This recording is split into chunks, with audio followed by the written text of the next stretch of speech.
Yesterday, we talked about Dolphins running back Salvon Ahmed and how he could be an impact for fantasy football for week 6. Now we're going to be looking at the other Dolphins running back, Chris Brooks, and see whether or not you need him for fantasy football in week 6 by looking at the news, the facts, the data, the advanced metrics, and everything else. But what you need to do is click that subscribe button right now. Tap it with the finger on your phone. Click it with your mouse on your computer. Whatever you got to do, you got to stop missing out on these deep dives because we're covering these players every single day. We're covering the waiver wire extensively. We're helping you set those lineups. We're helping you win those trades. We're helping you win your league and everything else. Click that button. Stop missing out. But let's dig into Chris Brooks here because Devin Achane, as we know, he's on IR. He's going to be out for a bit. And this Dolphins backfield has to turn and burn a little bit. They have to bring up some guys to see what happens. And also, Jeff Wilson's going to be out this week. We're expecting him to be the 1B to Mostert. That's not going to be happening for this week. So we got to look at other option. It's Salvon Ahmed and it's Chris Brooks. And we're going to have to look at both these guys. We looked at Salvon Ahmed yesterday. We're going to look at Chris Brooks today. And Chris Brooks has a tiny bit of production on the season. That was in the back half of the Broncos game when the Dolphins hung 70 on them. He got some mop-up duty. Looked good doing it. He had some plays in that game, though. He had some runs. Get it? It was into the game and all that stuff.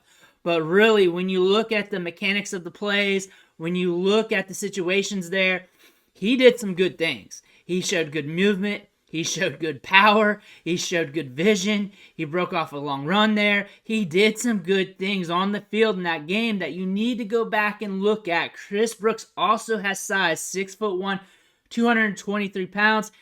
Thick boy, can really hammer that nail, can really bring it home at the point of contact. He's a finisher. He also brings a different dynamic compared to the other running backs on the roster. He's got the size. He can finish. Bring it home on the goal line, short yardage. Fun running back to watch, a good guy to prospect on when you're looking at him. And looking at him right now, his draft profile doesn't look too great. Undrafted free agent in a tough running back class. This was a deep running back class. There was a lot of good talent in this year's class as well, and they all fell. A lot of these running backs fell a few rounds later than they should. Some talented running backs went undrafted. And a guy like Christopher Brooks, who does not have a pristine prospect profile when it comes to athleticism and production, you're going to get overshadowed in a class like this. We had a large supply of running backs in this year's class and not much need for them as the NFL is not really paying up for the position anymore. So a lot of these guys slid in the draft and they fell farther than they should.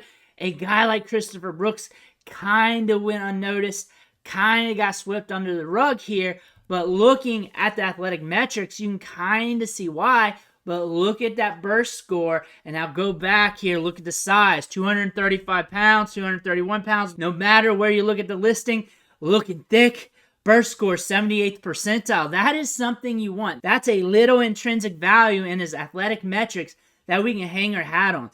The speed score's average because he's a bigger back. 4.68 though. Not many running backs are kicking around the league at that speed. However, we're looking at one game, maybe two, maybe turning over for a longer period. But again, prospecting out for the long term, you don't see it lasting too long. However, I like the burst score. I like the size. And maybe we can kick something out here for a few games. Maybe longer. Let's see. Give him a chance. Looking at his production profile here, 914 yards in 2019 as a sophomore for Cal.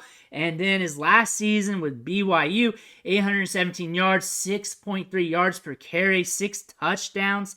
Used a little bit in the passing game. His best season, 2019, 22 catches, 19 catches in 2021, 10 catches in 2022.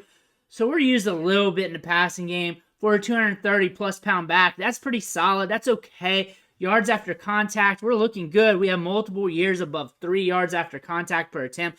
Looking good. 691 yards after contact in 2019, 501 last year. So we are able to move a little bit. 28 carries at 10-plus yards last year. And in his best season for Cal, 29. So that's good to see as well.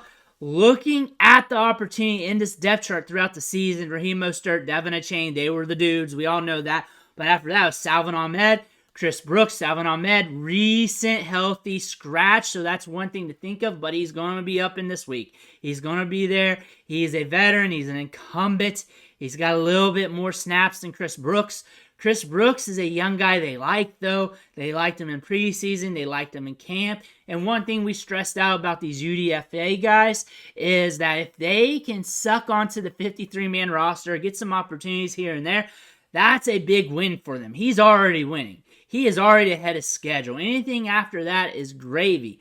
Looking forward into this matchup, we could see these two running backs take touches. We could see them get opportunities. Of course, Mostert's going to be the guy here. Of course, but we're looking at the 1B. We're seeing who's going to get the touches, and we want to see who we want to gamble on because we're hurting in fantasy. You're not starting these guys if you're looking good. You're not doing that. Either one, you're not thinking that. You're not doing that, but you are picking one up if you're hurting. You got a spot to speculate with. Think about that. We look at this matchup. Dolphins versus the Panthers here. 47.5 over under. But the spread there is nasty. They're expecting the Dolphins to roll on the Panthers. That being said, end of the game, there's going to be a high score there. The Dolphins are going to be winning. They're going to be winning big. They're going to be pounding the ball between the tackles. Both these running backs are probably going to get some opportunity. When you think about goal line work, think about that. Brooks might be getting that. He's the hammer. He's the big guy. He's the thick guy. He's got the power. He's been used recently. They want to see what they have in the rookie. They already know what they got in Ahmed. Think about that. They already know what they got in him. Maybe once they get that lead, once they get that big lead, they want to see what they got with their young guy. That's a speculation. I see both of them getting touches. The hot hand's probably going to roll. I look for Brooks probably to start it off maybe because he gives you something different versus Mostert with the size, and you got Ahmed there. I look for it to be a little bit of mix. I definitely do not think any of these running backs are guarantees. I think you would need them if you want to gamble on one of these guys. Brooks, if you want to gamble on a touchdown.